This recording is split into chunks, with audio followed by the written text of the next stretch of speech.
여러분, 업이라고 하는 부분은요, 여러분들이 눈앞에 나타난 부분이 슬프다고 해서 그것이 슬픈 결과에 도달하는 거예요. 우리는 가장 두려워하는 부분이, 우리 안 모르고 봤을 때는 저 날파리가 하루 뺏기 살지 못하지만 내가 잡으려고 그러면 도망을 가야 안 가요? 조금 전에 죽거나 조금 후에 죽거나 똑같은 거 아닌가요? 그런데도 그는 잠깐 더 살기 위해서 그렇게 본능적 부분으로 살기 위해서 노력합니다. 마찬가지. 그런데 오늘날 우리는 보면 내가 열심히 기도했는데 조금 결과가 바로 나타나지 않으면 그 부분을 갖고 불신하기를 좋아합니다. 마치 부처님께서 안 갖고 오면 협박하듯 등을 키라는 것처럼,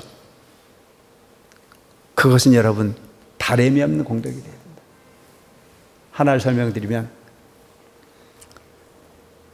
신봉사가 공양빈 삼백석에 눈을 떴대야 안 떴대야?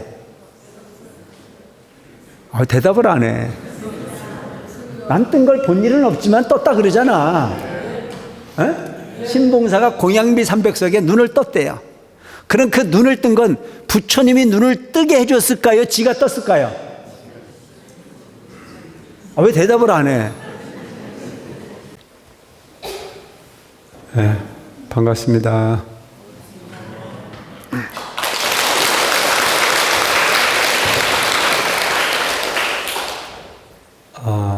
세월이 무척 빨라서 올해도 어김없이 부처님 오신 날을 앞두고 많은 분들이 수일 전부터 부처님 오신 날 준비를 위해서 노력을 하고 있습니다. 우리 회장님께서 말씀이 계셨듯이 부처님 오신 날 그 행사 준비를 하는 것은 결코 쉬운 일이 아닙니다.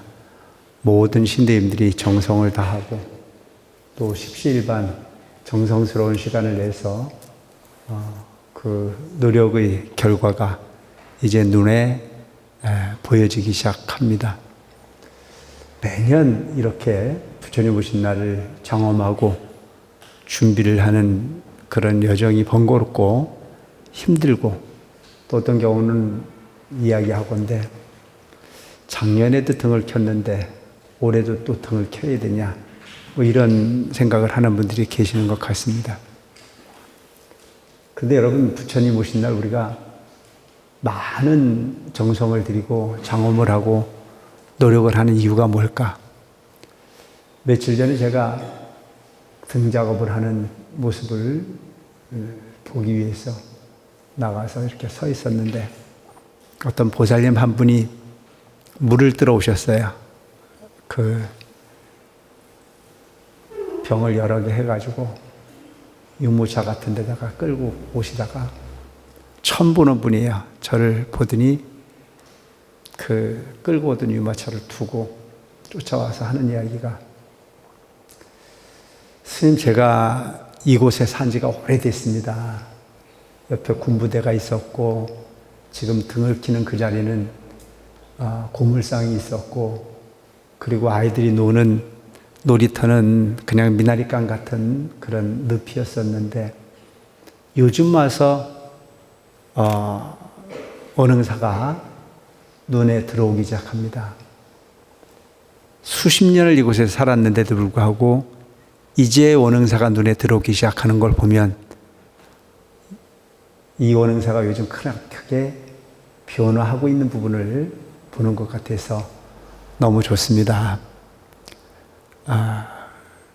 그래서 본인이 지금 궁금한 게, 이 땅이 다 원흥사 거냐? 그래서 그렇다. 그동안 원흥사가 이렇게 큰 절이 있었는데도 불구하고, 본인이 수십 년 살았는데도 불구하고 왜 원흥사를 보지 못했을까? 요 수년 전, 요 수년에 이제 원흥사가 눈에 들어오기 시작한다고 하면서 그 등을 가리키면서 저 등이 얼마냐고 물어요. 저 지금 우리가 그 만등 켜고 있는 부분을 보고, 그래서 제가 10,000원이라 그랬죠. 그랬더니 이름을 많이 적어주냐고 그래요. 그래서 딱 하나만 적어준다고 그랬어요. 그랬더니 본인이 생각하건대 아들도 있고 딸도 있고 다 있어가지고 본인이 열등은 켜야 될 것 같아. 10,000원짜리. 그래서 각자가 켜줘라. 그랬더니 거기다 대고 뭐라고 그러냐면 그거 말고 조금 싼 건 없냐고. 그래서 싼 것도 있다고. 10만 원에 이름 다 적어주는 것도 있고 3만 원짜리도 있고 5만 원짜리도 있고 골라서 달면 된다고. 그랬어요. 그분이 이제 하는 이야기는 뭐냐면 왜 원흥사가 이곳에 있었던 것이 수십 년이 됐는데도 불구하고 왜 이제 이 원흥사가 있다는 게 눈에 들어온다는지 자기는 참 희한하다 그래요. 그러면서 요즘 원흥사가 이제 크게 발전하는 모습이 눈에 들어온다. 여러분들이 밝히는 그 등이 저는 그런 가치가 있다고 생각합니다. 수십 년을 이 앞에 지나다녔는데도 불구하고 그때도 원흥사의 모습이었고 지금도 원흥사는 그 모습 그대로인데도 불구하고 왜 그 사람은 과거에 등을 키거나 노력을 했는데도 불구하고 그것이 눈에 들어오지 않았다가 지금에서 눈에 들어오는가?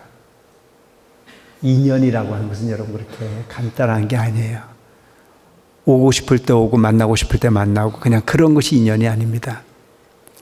내가 등이 따지고 배가 부를 때는요, 병원이 눈에 들어와야 안 들어와요? 안 들어와요. 내가 이가 아프면 치과가 눈에 들어오고 내가 배가 아프면 내과가 눈에 들어오고 내가 뼈가 부러지면 정형외과가 눈에 들어오듯 우리는 그런 많은 사연과 인연을 통해서 세상을 살아갑니다. 금요일 날 법화견 공부를 하는데 거기에서 저도 여러 번 이렇게 법화경을 보지만 귀에 들어오는 내용이 하나 싹 들어오더라고요. 권지품에 나오는 내용이 중생이 부처를 만나는 부분은, 법화경을 만나는 부분은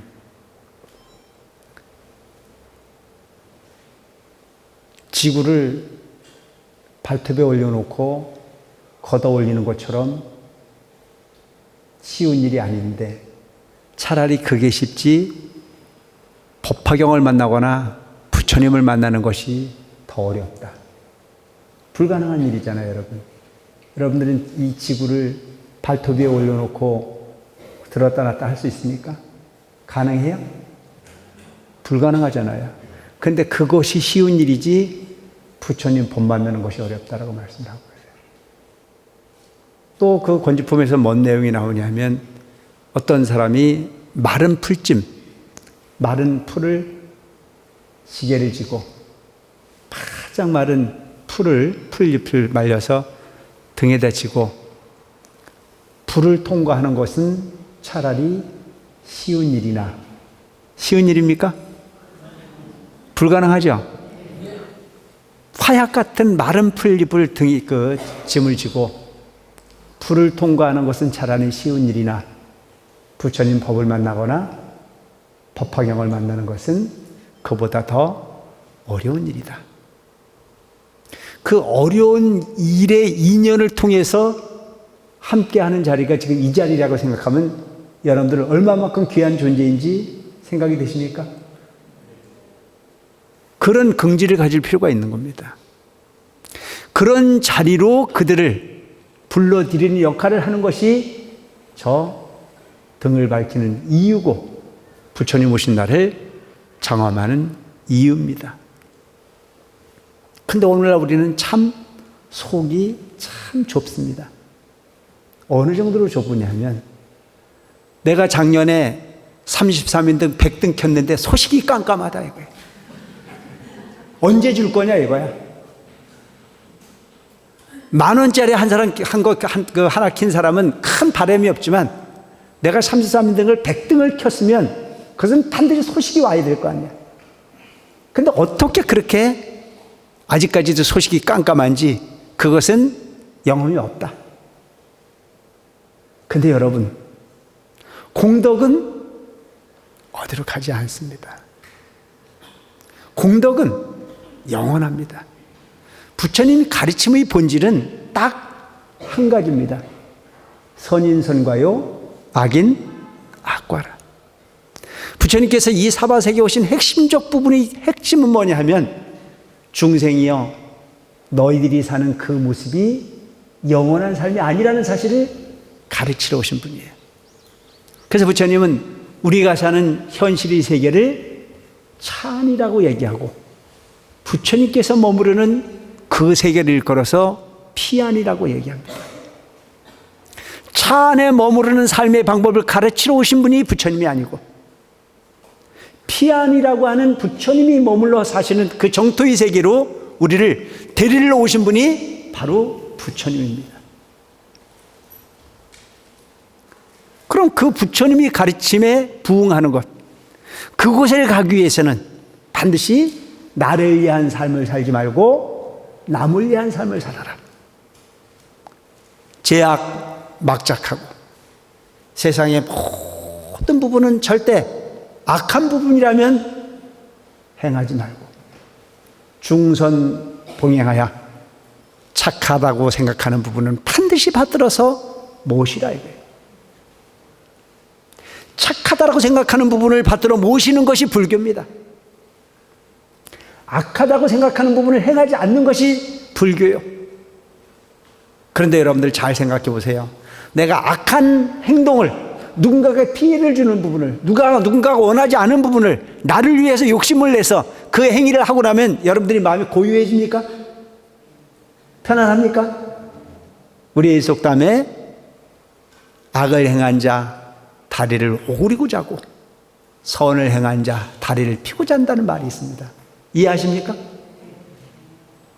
내가 누군가에게 피해를 주거나 누군가가 행하지 말아야 될 짓을 했을 때는 양심이라고 하는 부분이 나를 붙잡아서 괴로움이 만들어지는 부분은 당연한 부분입니다. 중선봉행하라. 착한 일을 받들어 행하면 그는 마음이 복잡해집니까? 내가 봉사활동을 했고 내가 누군가를 도왔고 누군가가 배고픈 사람에게 내가 먹어야 될 부분을 나눠줬고 그래서 마땅히 상대방에게 이익을 주는 행위가 있다면 마음이 복잡해집니까? 안 해보셔서 몰라요? 마음이 고요해집니다.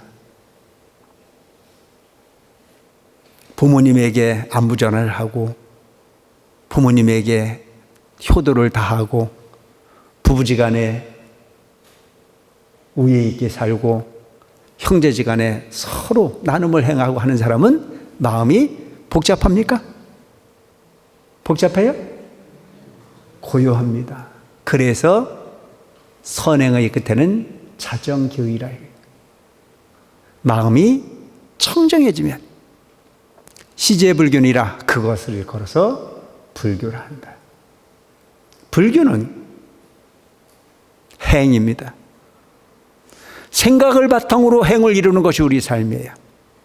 그래서 우리 삶을 보면 마음이라고 하는 부분이 만들어져서 말이 만들어지고 말이 이루고 난 이후에 행동이 이루어지고 행동이 반복되다 보면 습관이 이루어지고 습관이 반복되다 보면 그걸 일컬어서 우리는 업이라 한다.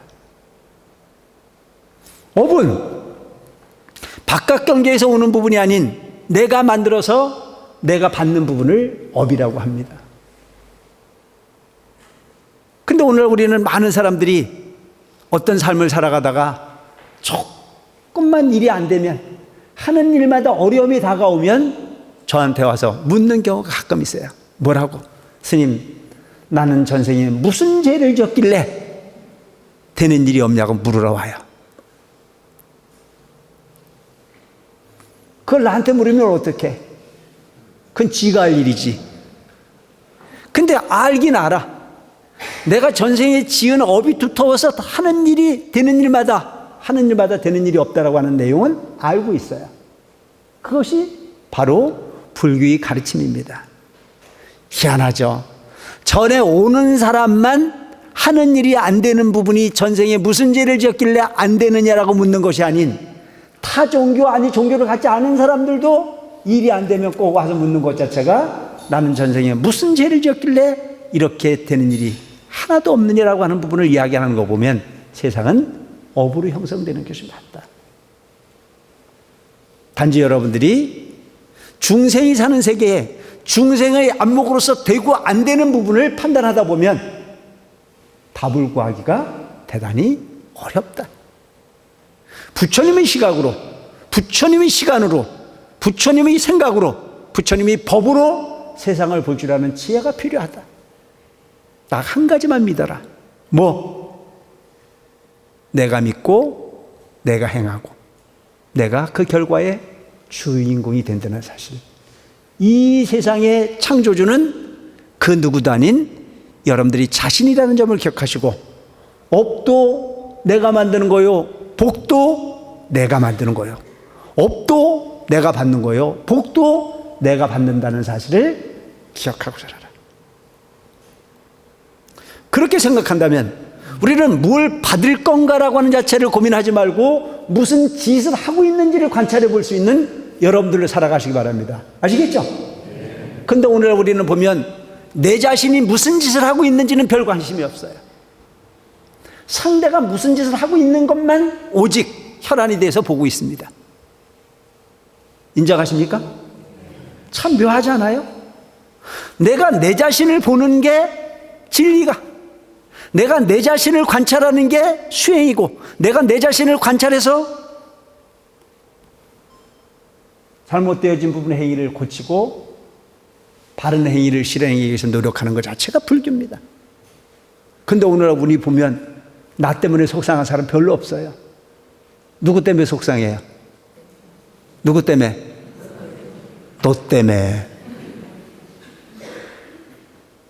내가 만든 결과에 의해 내가 받고 사는 부분이 세상에 있지라고 하는 점을 꼭 기억하고 살 필요가 있다. 그래서 이걸 일컬어서 우리는 자업자득이다. 여러분들이 좋은 마음으로 공덕을 행했거든 그 공덕은 절대 어디로 가는 일은 없다. 여러분들이 좋지 않은 일로 그냥 우연히 노력을 했는데 그 결과가 좋게 나타나는 경우가 있거든. 너무 좋아하지 마라. 그것은 번지수 잘못 찾아온 거다. 그런 경우가 있어요, 없어요? 내가 좋은 부분이 마음으로 좋은 일을 한 게 아니고 그냥 어쩔 수 없이 했는데도 불구하고 그것이 복이 돼서 나한테 돌아오는 경우가 있어요. 그걸 가지고 우리 뭐라고 그래요? 소가 뒷걸음질하다 쥐잡은 거죠. 우리는 일컬어 뭐라고 그래요? 요행이라고 해요. 절대 복이 안 되는 거예요. 그럼 반드시 언젠가는 나가게 돼 있어요. 반드시 좋은 마음으로, 좋은 행동으로, 좋은 결과를 기대하는 것만이 세상의 이치여야 된다. 모든 부분은 마음과 행동으로 그 결과의 주인공이 되어야 된다는 거예요. 근데 문제는 이 세상에 재미있는 일이 뭐냐면 설렁설렁 아무 영혼 없이 그렇게 사는 사람인데도 잘 되는 사람 있어요, 없어요? 있죠? 근데 정말 정성스럽게 그 사람은 완벽해. 누가 봐도 탈 잡을 수가 없을 정도로 완벽한 양심을 가지고 사는데도 불구하고 하는 것마다 안 되는 사람 있어요, 없어요? 있어요. 그러다 보니까 저한테도 가끔 이야기하러 오는 사람이 있어요. 스님, 요즘은 악한 세상입니다. 착하면 손해보는 세상인데 스님 너무 착하라고 말씀하지 마십시오라고 가르치러 오는 사람이 있어요. 잘못된 겁니다, 여러분. 인간의 시간으로, 인간의 생각으로, 욕심으로 세상을 보니까 그게 그럴 것처럼 보일 뿐이지 진실은 그러하지 않습니다. 콩 심은 데 콩 나고 파 심은 데 팥나는 게 세상의 이치예요. 진리의 시간과 중생이 느끼는 시간은 차이가 있습니다. 그래서 제가 가끔 얘기하지 않습니까? 우리가 가고자 하는 천상세계의 하루는 우리가 사는 100년이다. 우리가 가고자 하는 저 천상세계의 하루는 우리가 사는 100년이라고요. 그럼 천상세계에서 우리를 바라다보면 우리는 어떤 존재입니까? 천상세계의 하루가 우리가 사는 100년이래요. 그러면 천상세계에서 우리를 쳐다보면 우리는 뭐예요?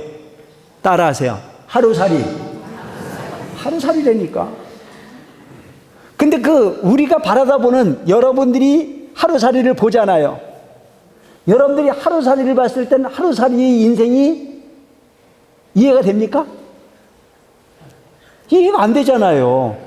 헛된 짓이잖아요. 하찮잖아요.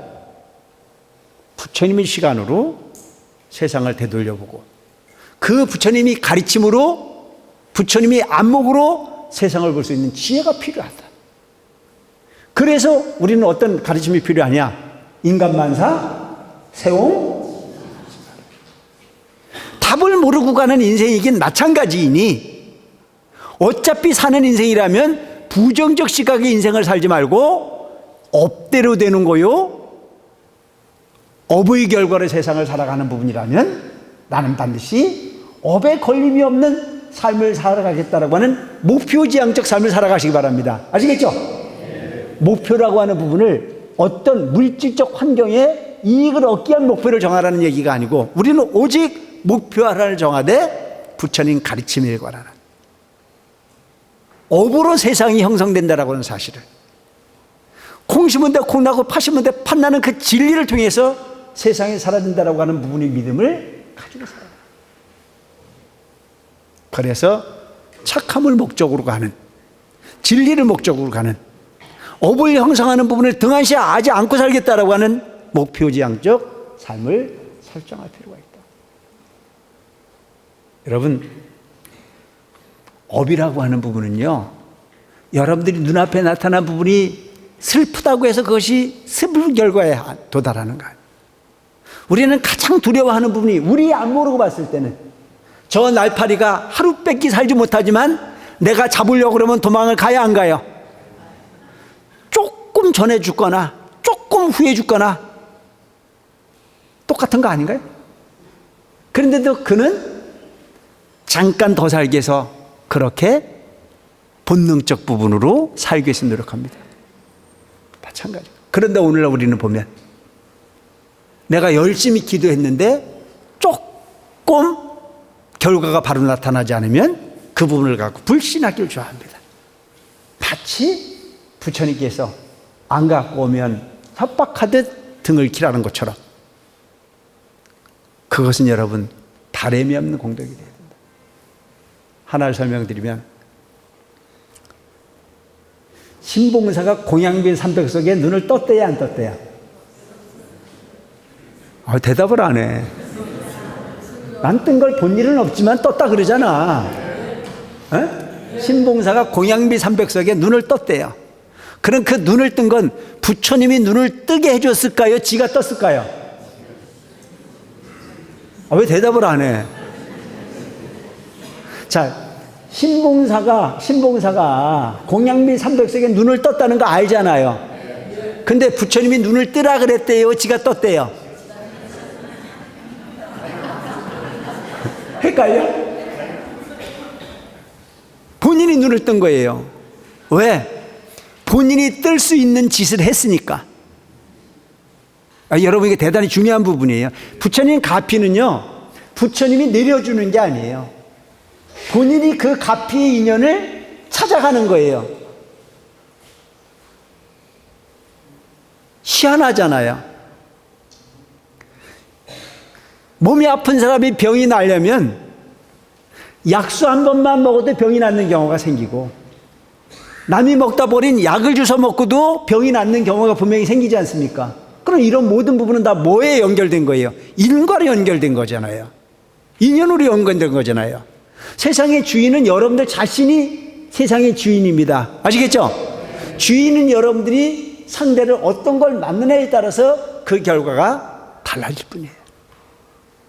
신봉사가 눈을 뜬 건요, 도저히 불가능한 부분이지만 떠야 되겠다라는 간절함이 택도 안 되는 공양미 300석을 약속을 한 거고, 될 수도 없는 부분을 어쨌든 실행한 부분이 결과로 나는 마음속으로 어떤 마음을 가졌을까요? 나는 눈 뜰 짓을 했어요, 안 했어요? 했다는 강한 희망이 있었기에 저는 눈을 떴다고 생각합니다.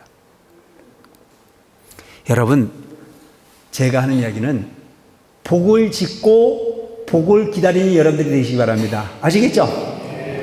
복을 짓고 복을 받을 짓을 해야 되는 거죠. 복을 짓지 않고 복을 기다리는 것 자체는 웃기는 거잖아요. 내가 칭찬받을 짓을 하고 칭찬을 기다리라 이거예요. 내가 내 남편에게 있는 정성 없는 정성을 다 들여놨기 때문에 당연히 난 남편 눈치 볼 일이 없다라고 한 쪽으로 생각을 해야 되는 거지. 내가 마땅히 해야 될 일을 해놓지 않고 남편이 나를 좋아해 주길 바라고 나를 인정해 주길 바라는 건 틀린 거지 않습니까? 자식이 부모에게 칭찬받으려면 칭찬받을 짓을 해놓고 나면 칭찬을 하지 않아도 당당해요. 나는 내가 옛날에 해봐서 알아. 왜냐하면 나는 위로 형이 있었고 나는 지차였었는데 꼭 토요일 일요일만 되면 그때는 방공일이라 해서 꼭 학교 갔다 와서 일하자 그러고, 일요일이면 내일은 노는 날이니까 일 좀 더 해달라고 부탁을 해요. 누가? 부모님이. 근데 우리 형은 시키는 대로 잘했어. 근데 나는 여러분들이 지금 보다시피 꽤 내가 중이 됐으니까 망정이지 밖에 있었으면 꽤 뺀질거리는 이상 아니야? 그래서 아침에 일하기 싫어가지고 밥도 안 먹고 튀어내가. 하루 종일 놀다가 해가 뉘어지면 갈 데가 없으니까 집에 가가지고 고개를 내밀었다 뒤밀었다 하면 우리 아버지가 기가 막히게 하세요. 요놈이 뺀질거리고 갔다가 하루 종일 놀다 와가지고 집에 들어오기가 부끄러워서 못 들어온다는 걸 알아요.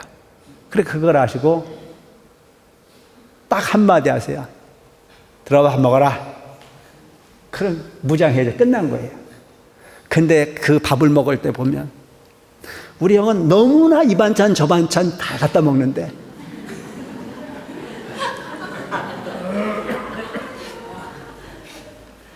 나는 양심이 있어가지고 밥그릇 콧그릇에 밥을 먹고 코를 박고 앉아가지고 눈도 한번 제대로 못 뜨고 그냥 그렇게 양심을 지켰던 경우가 있었어요. 요 얘기를 하면 내가 무슨 짓을 하는 거에 따라서 세상은 당당할 수 있고 그렇지 못한 세상이 만들어진다고 하는 사실을 보면 그 똑같은 밥그릇 그 상에 밥을 먹으면서도 누구는 당당하게 이 반찬 저 반찬 지 먹고 싶은 대로 당당하게 밥을 먹었던 그분은 아버지의 약속을 지켰던 사람의 당당하며 그 일이 싫어서 뺀질거리고 돌아다녔던 나는 코를 박고 앉아가지고 눈칫밥을 먹어야 되는 부분은 당연한 일이었다. 그 눈치는 아버지가 준 것도 아니고 그 누가 준 것도 아니고 내 자신이 만든 세상이더라. 나를 만들어가는 것은 그 누구도 아닌 여러분들 자신이라는 점을 꼭 기억할 필요가 있는 부분이 아닐까 싶은 생각을 합니다. 여러분, 옛날에 저 대각국사 의천이라고 하는 분이 전생담이 지금도 이렇게 회자가 되는 내용이 하나 있어요.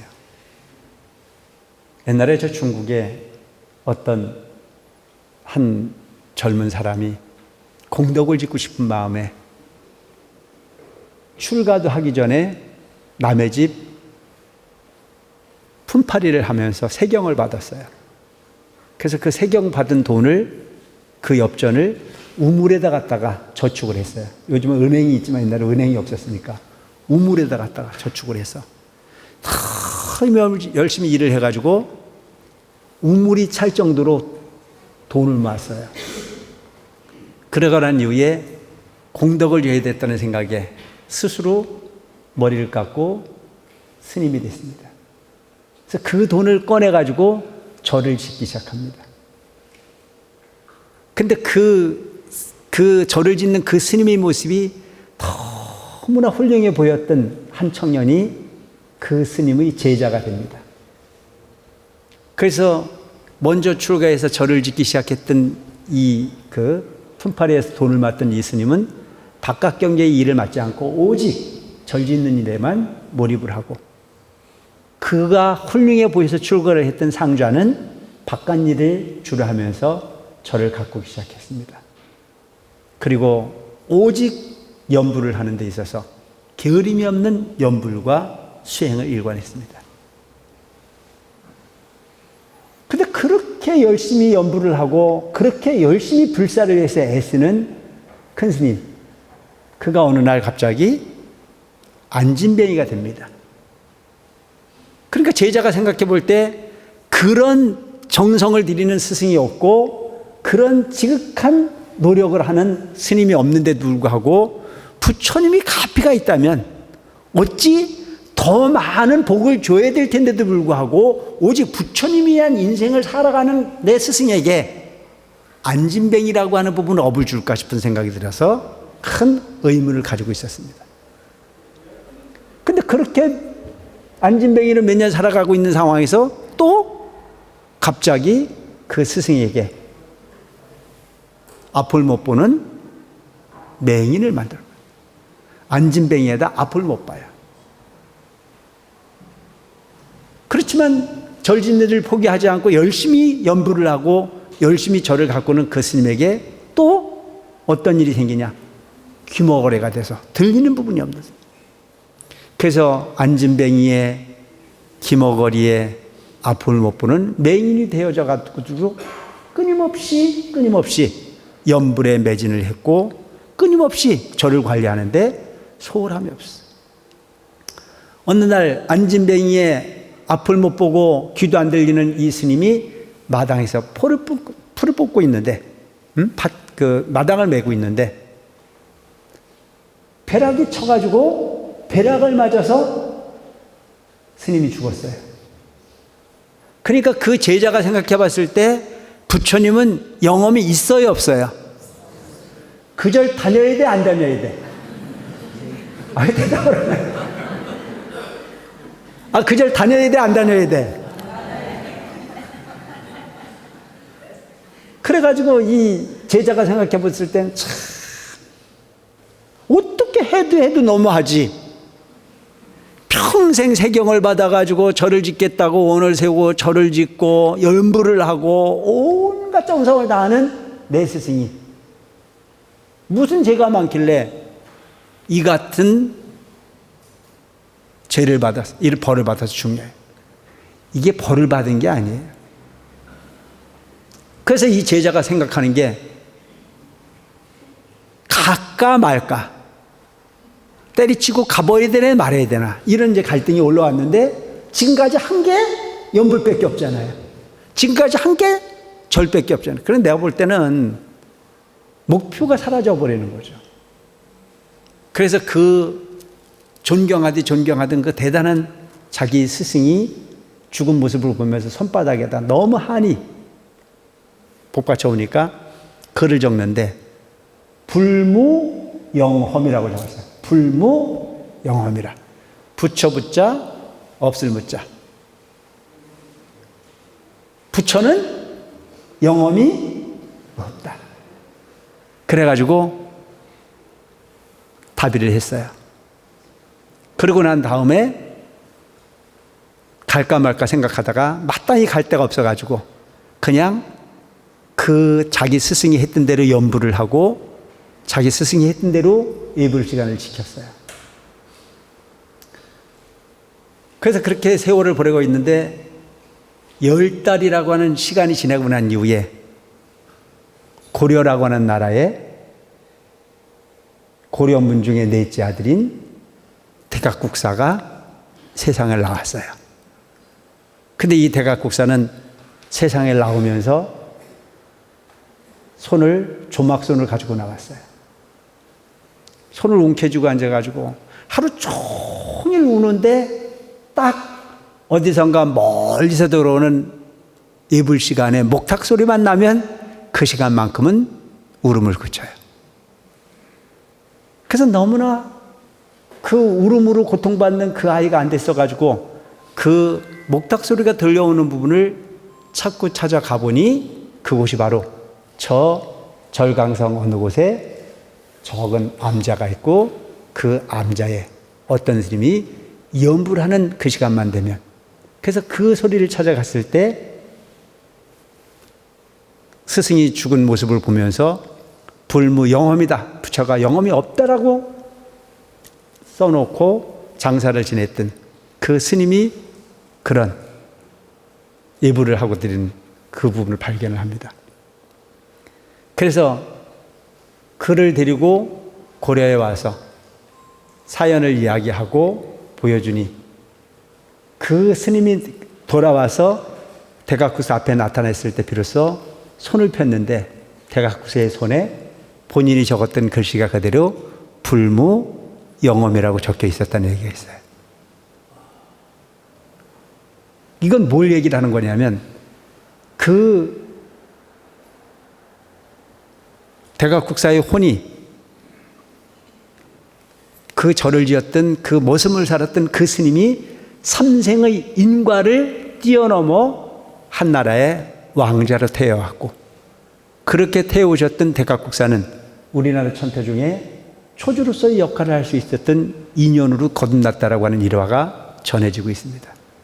이것이 진리 시각으로 보는 인과의 시각의 법인 것이지, 우리가 눈앞에 나타나 있는 불을 보고 소원이 이루어졌네 안 이루어졌네, 부처님이 돈을 떼먹었네 안 떼먹었네, 이런 부분의 시각은 어리석은 부분의 시각에 놓일 수밖에 없다.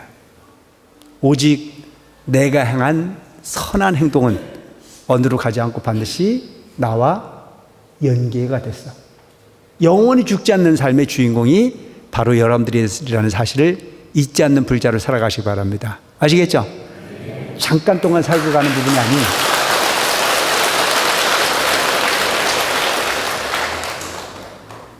여러분들이 생명은 무한 생명의 주인공입니다. 그걸 가르치러 오신 분이 부처님 가르침의 본질이에요. 그 생명을 진리에 부응하고 있는 그대로의 세상을 볼 수 있도록 하기 위해서 노력하는 것 자체가 바로 이 자리에 앉아있는 불자들의 모습이며, 이 모습은 결코 누구에게나 주어지는 그런 시간이 아닌 공덕이 있는 사람만이 가능한 부분들일 수 있다. 모쪼록 여러분들이 행하는 관세모살 한마디, 여러분들이 노력하는 절 한 번이 그냥 헛되지 않는 것이다. 단지 마음의 중심에 무엇을 두고 갈 거냐라는 자체는 대단히 중요한 부분일 수 있다. 여러분들이 마음에 무엇을 두고 갈 거냐. 그래서 세상의 삶이라는 자체가 그냥 한순간 살다가 가면 그뿐이 아니라는 사실을 저 중국의 지자대사의 문중에서 공부를 했던 한산과 습득의 시에서 하나 나타나는 부분이 있어서 오늘 여러분들에게 한산시를 하나 설명을 하고 시간을 맺도록 하겠습니다. 한산이 쓴 시인데 그 시 내용 자체가 바로 우리 인생을 이야기하고 있습니다. 욕식 생사비요, 차장 빙수비라. 수결 즉 성빈하고 빙소 반성수라. 이사 필응생하면 출생 황복사요, 빙수 불상상이면 생사 환상이라. 무슨 뜻이냐면 욕식 생사비요, 생사를 알고자 하는가. 여러분, 나고 죽는 것이 궁금합니까? 이 뜻이에요. 궁금해요? 나고 죽는 부분이 궁금하냐 이거예요. 그렇게 질문을 던져놓고 차장빙수비라, 물과 얼음으로써 비유하리라. 나고 죽음이라는 자체가 궁금하냐? 내가 너희들에게 물과 얼음으로써 설명해 주겠다. 이게 한산에 이렇게 시를 쓴 거예요. 수결 즉성빙이라. 물이 얼면 뭐가 돼요? 얼음을 이루고, 빙소 반성수라.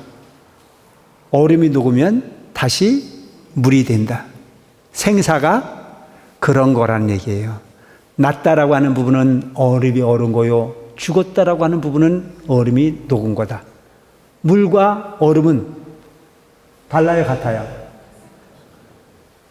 달라요, 같아요? 같은 거라는 거예요. 오고 갈 뿐이라는 거죠.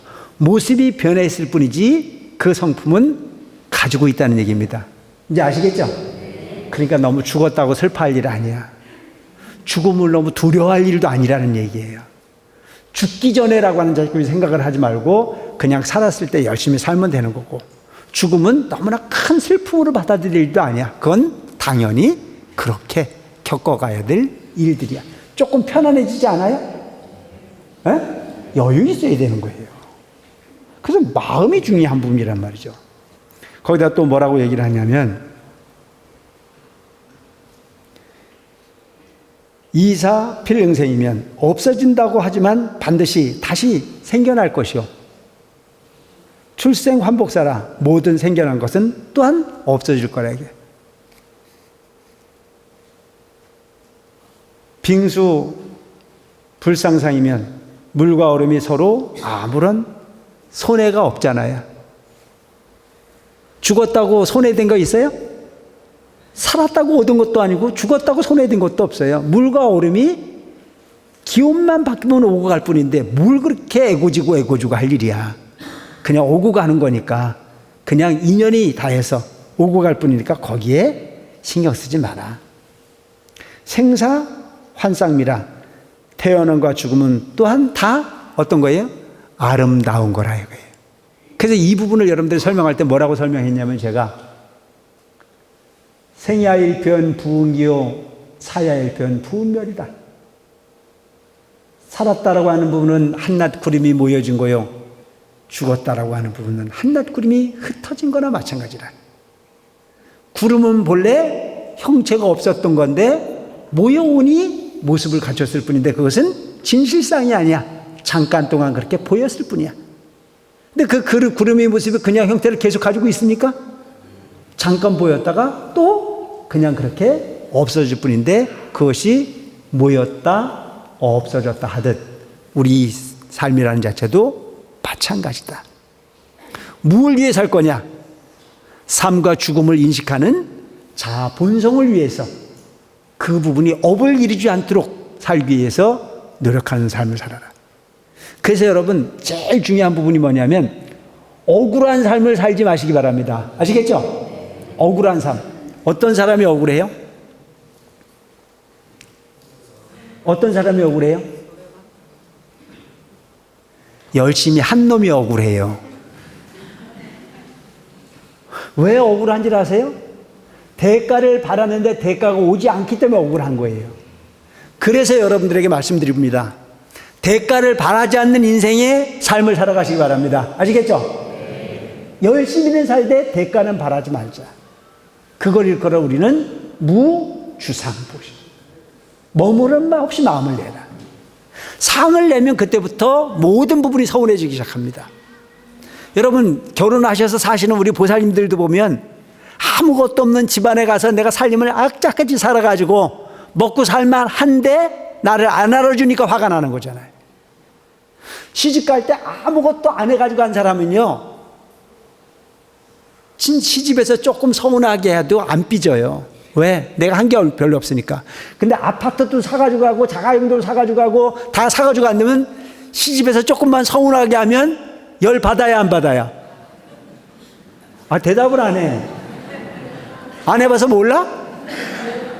내게 한 게 있다는 생각을 하면 그게 나를 억울하게 만듭니다. 근데 중요한 건 뭐냐면, 해가지고 갔어도 해가지고 갔다는 생각을 안 하면 너도 편하고 나도 편한 거예요. 다시 한번 설명을 하면, 절에 와서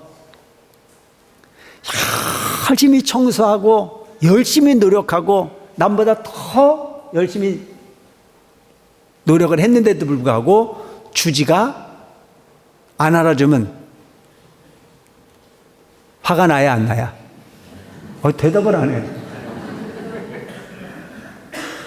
이 얘기는 화를 내라는 얘기가 아니고 안 알아줘도 공덕은 돼야 안 돼요? 안 알아주는 게 공덕이 돼요. 알아주는 게 공덕이 아니고 안 알아주고 그 부분에 대해서 아무런 감정이 없고 조금 더 서운한 마음이 없으면 그 사람은 공덕을 제대로 진 사람입니다. 근데 내가 한 게 얼만데 내 이름을 안 불러주나 싶은 생각을 하면 그건 이미 속된 말로 삑사리가 난 거야. 엉뚱한 방향으로 갔다는 얘기죠. 그래서 여러분들이 누군가를 위해서 살았다는 생각을 하지 말고 여러분들이 스스로가 마음 가운데 공덕을 구하기 위해서 살았다라고 하는 마음으로 세상을 사시기 바랍니다. 아시겠죠? 그것이 여러분들이 세상의 주인일 수 있습니다. 여러분들이 스스로가 주인이 될 수 있고 여러분들이 스스로가 방관자가 될 수 있습니다.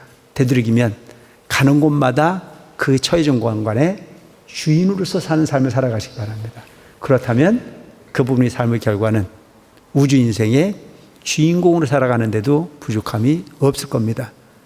여러분들은 무한한 존재입니다. 여러분들은 중생으로 사는 부분에서 만족할 사람들이 아닙니다. 그래서 법화경에서 부처님께서 상불경 보살품을 이야기합니다. 당신은 부처님입니다. 당신은 부처가 되기 위해서 이 세상에 오셨습니다. 그래서 한 가지만 마지막으로 설명한다면 앞에 있는 부처님은 부처님입니까? 부처님 상입니까? 아시네? 앞에 계시는 부처님은 부처님의 상이에요. 앞에 있는 부처님을 보고 거울과 같이 여러분들이 마음속에 있는 부처를 앞에 있는 부처님처럼 끄집어내는 것이 우리가 해야 할 불자의 도리입니다. 그럼 그 부처는 여러분 어디 있습니까? 앞에 계시는 부처님은 부처님의 상이시고 그 부처님은 어디에 있습니까? 여러분들이 마음속에 있는 그 부처님입니다. 그 부처님은 내 마음속에도 있고 상대방의 마음속에도 있고 모든 중생의 생명을 가진 모든 존재가 부처님입니다. 그 부처님들에게 공양 올리고 그 부처님들에게 불공하는 여러분들을 살아가시기 바랍니다. 아시겠죠? 그 부처님들이 그 부처님을 찾게 하기 위해서 우리는 저 등을 밝힙니다. 그 부처님들이 그 부처님으로 거듭나게 하기 위해서 우리는 그 부처님을 도와주기 위해서 부처님께서 사바세계에 오신 그 부분에 조금이라도 미약하나마 힘을 보태기 위해서 노력하는 것 자체가 가장 큰 가치 있는 공덕이라 말할 수 있습니다. 그 공덕의 바다, 바로 그 바다를 이루는 원흥사가 되어지길 바라면서 오늘 법문을 맺겠습니다. 고맙습니다.